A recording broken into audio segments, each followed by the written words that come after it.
ये मैं पेपर लेकर आया हूं सर। 1910 में कांग्रेस पार्टी ने मुंबई से एक रिजर्व सीट जो मुस्लिम की गई, उससे जिन्ना को मेंबर ऑफ पार्लियामेंट बनाया। और उन्होंने 1911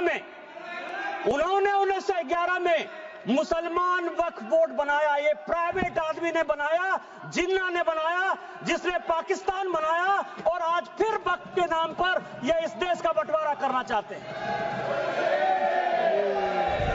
दूसरा सर, दूसरा आजादी के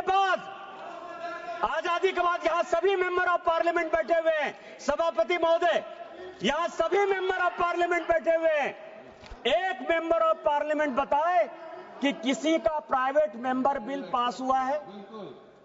एक मेंबर ऑफ पार्लियामेंट, यहां पार्लियामेंट में 77 से स्वागत बाबू बैठे हुए, एक मेंबर ऑफ पार्लियामेंट बताए कि 77 के बाद से एक भी प्राइवेट मेंबर बिल पास हुआ है?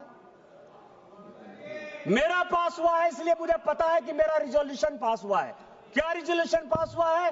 धारा 370 खत्म होना चाहिए, 35A खत्म होना चाहिए, कश्मीरी पंडितों को अधिकार होना चाहिए। वो इसलिए पास हुआ कि भारतीय जनता पार्टी की आइडियोलॉजी थी। मैं भारतीय जनता पार्टी का सांसद था, सरकार उसको पास कराना चाहती थी, इसलिए पास हो गया।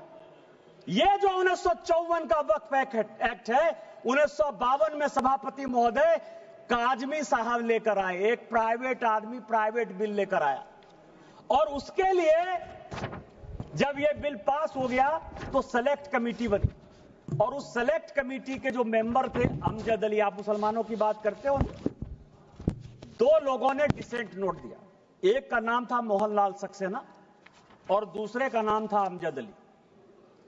उन दोनों ने कहा, सब कागज लेकर आया हूं, कि अगेंस्ट द कॉन्स्टिट्यूशन है, अगेंस्ट द आर्टिकल 14-15 है, अगेंस्ट द कॉन्स्टिट्यूशन का जो आर्टिकल 25 है उसका वायलेशन है।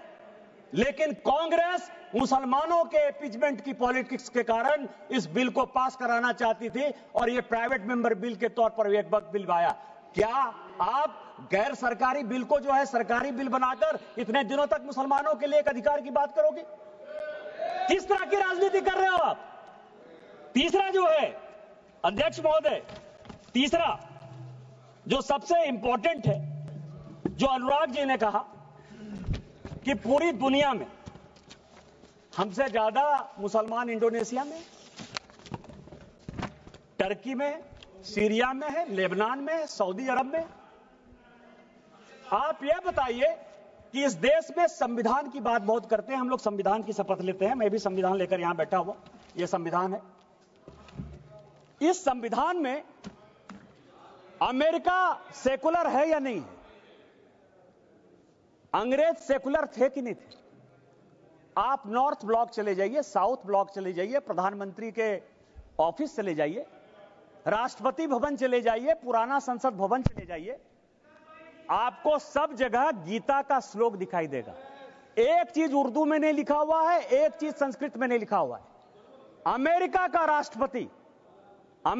राष्ट्रपति यदि, बस 4-5 मिनट में खत्म करूंगा, अमेरिका का राष्ट्रपति यदि शपथ लेगा तो वो बाइबल पर लेगा।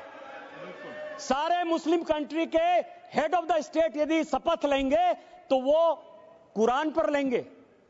आपने किस तरह का बना दिया कि हम संविधान के ले सकते हैं, गीता पर नहीं हाथ रख के कर सकते हैं, और आपने मुसलमानों को एक अलग कानून दे दिया। ये पूरी दुनिया में कोई मुस्लिम कंट्री भी ऐसा नहीं है जिसने कि वक्फ को इस तरह का अधिकार दिया हुआ है। क्या आप भारत को एक मुस्लिम कंट्री बनाना चाहते हो?